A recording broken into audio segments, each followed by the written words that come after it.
지난해부터 이어진 고물가에 서민들의 통신비에도 시름이 앓고 있습니다. 통신이 단순히 숫자, 문자, 전화를 넘어서 인터넷망을 이용한 카카오톡, 이메일 등 삶과 밀접한 부분까지 영향을 끼치고 있다는 점에서 민생과 맞닿을 수 있는 부분이 아닐 수 없는데요. 특히 과점 상태인 통신시장, 내놓은 요금제에 대한 반발이 생기자 비교적 값이 저렴한 알뜰폰이 부상하기도 했지만 5G망 같은 경우에는 여전히 통신 3사가 꽉 잡고 있습니다. 이런 상황에서 정부가 이동통신 3사에 고통 분담을 요구하면서 SKT가 최근에 중간요금제를 내놓았는데요. 실효성에 의문이 제기되고 있습니다. 이민우 기자와 알아보도록 하겠습니다. 이 기자, 중간요금제 어디서부터 출발하는 건가요? 네, 윤석열 대통령이 취임 당시에 긴급 민생안정 10대 프로젝트에서 5G 이동통신 3사의 5G 중간요금제를 요구하면서 처음으로 등장했습니다. 이통 3사가 대통령의 요구에 맞춰서 지난 8월 23일에 중간요금제를 출시했는데요. 각기 24GB, 30GB, 31GB로 10에서 100GB 사이에서 비교적 낮은 수준의 데이터를 제공하는 요금제를 내놓은 바 있습니다. 이제 이통 3사들은 5G 평균 이용자 데이터 사용량이 27GB이기 때문에 이에 맞춰 요금제를 출시했다고 주장한 바 있습니다. 하지만 과학기술정보통신부가 3개월 뒤인 지난 11월에 5G 중간요금제 가입자 수를 조사한 결과 전체 42만 명에 불과한 것으로 드러났는데요. 전체 5G 가입자 중 1.6%에 불과한 수준입니다. 보면은 중간요금제인데도 가입자가 1%대면 상당히 적은 수치 아닌가요? 그렇습니다. 이러면서 윤 대통령은 올해 초에 실효성 있는 중간요금제를 다시 주문했습니다.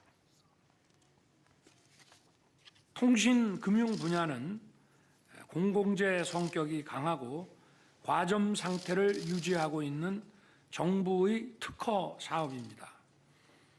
많이 어려운 서민 가게에 큰 영향을 미치는 것인 만큼 업계에서도 물가 안정을 위한 고통 분담에 자발적으로 참여할 필요가 있다고 생각합니다. 정부가 이통사들이 1차로 내놓은 중간요금제에 만족하지 못하고 다시 한번 주문한 건데 이로써 24에서 110GB 사이에 새로운 요금제가 생긴 겁니다. SK텔레콤은 110GB를 제공하는 레귤러와 24GB를 제공하는 베이직 플러스 사이에 1만 원짜리를 같은 방식으로 KT는 8,000원, LG U+는 1만 4,000원 구간 내에 새로운 중간요금제가 도입될 수 있습니다. 업계 관계자들은 새롭게 도입될 중간요금제의 효과가 적을 것이라 주장했는데요. 비싼 요금제는 넉넉하다, 결합 할인 혜택을 고려했을 때 중간요금제 가격에 큰 영향은 없다, 1인 데이터 사용량 평균을 고려했을 때 충분하다는 입장을 내놓은 겁니다. 사실상 5G 중간요금제를 새로 내놔야 하는 통신 3사들조차 실효성에 의문을 제기한 겁니다. 이 기자, 그렇다면 이번에 나온 SK텔레콤의 중간요금제, 과연 고물가 시대에 어느 정도 대안이 될 수 있습니까? 역시 무늬만 중간요금제였습니다. SKT는 지난 23일 6만 2천 원과 6만 8천 원 사이의 중간요금제를 내놨는데요. 65세 이상의 노인층과 20대, 30대 청년 요금제도 신설하면서 요금제를 20종에서 45종으로 늘려 과기부에서는 환영한 바 있습니다.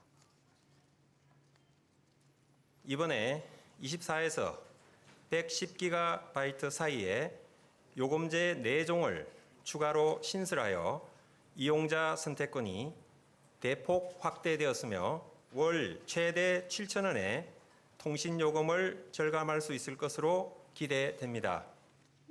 그런데 이 기자, 이 장관이 언급한 최대 7,000원, 근거가 뭔가요? 이제 6만 9천 원을 내면 데이터 110GB를 쓸 수 있는데 6만 2천 원짜리 중간요금제로 옮기면 7천 원을 아낄 수 있다는 얘기입니다. 하지만 이렇게 요금제를 바꾸면 데이터가 37GB만 제공되는데 7천 원 아끼자고 데이터가 무려 3분의 1 수준으로 줄어듭니다. 구체적으로 보시면 SKT의 요금제 경우에는 기존 레귤러 요금제는 6만 9천 원에 110GB를 제공하는데 새로 나온 요금제는 54GB에 6만 4천 원입니다. 제공 데이터량이 55GB나 줄었는데도 고작 요금제는 5천 원 줄어든 것이 끝입니다. 시작점이 너무 높아서 아무리 중간 단계를 만들어도 절대 그 금액 이하로는 떨어지지 않는 거잖아요. 그 부분에 대한 개선이 저는 향후에 필요하다고 생각이 되고 소비자들 반응은 좀 어떤가요? 소비자들도 역시 새로 출시될 중간요금제로 인한 요금 인하를 체감하기 힘들다고 지적했습니다.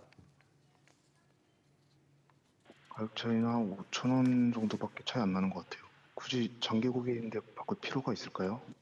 알뜰 요금제 사용하는 이유가 이 달에 내는 비용을 좀 절감하고자 알뜰 요금제 쓰는 게 그게 가장 큰 이유인데 그렇게 뭐 더 주고 다른 통신사를 넘어갈 이유가 없죠. 여전히 소비자 눈높이에는 거의 맞지 않는다 이런 느낌인데 중간요금제 구체적으로 언제부터 시행됩니까? 일단 SK텔레콤은 시장 지배 사업자로 지정돼 있기 때문에 신고한 이용 약관을 과기부해서 심의를 거쳐야 했던 거고요. 이게 수리되면서 SK텔레콤은 5월 1일에 앞서 보여드린 중간요금제를 출시할 예정입니다. 반면 LG유플러스와 KT는 과기부에 신고만 하면 언제든 출시가 가능합니다. LG유플러스는 중간요금제와 관련해 소비자들의 눈높이에 맞는 다양한 요금제를 검토 중이라 밝혔고 KT 역시 구체적인 안 자체는 나오지 않았지만 중간요금제를 준비하는 중이라고 밝혔습니다. 이르면 5월에는 통신 3사 중간요금제의 구체적인 윤곽이 드러날 전망입니다.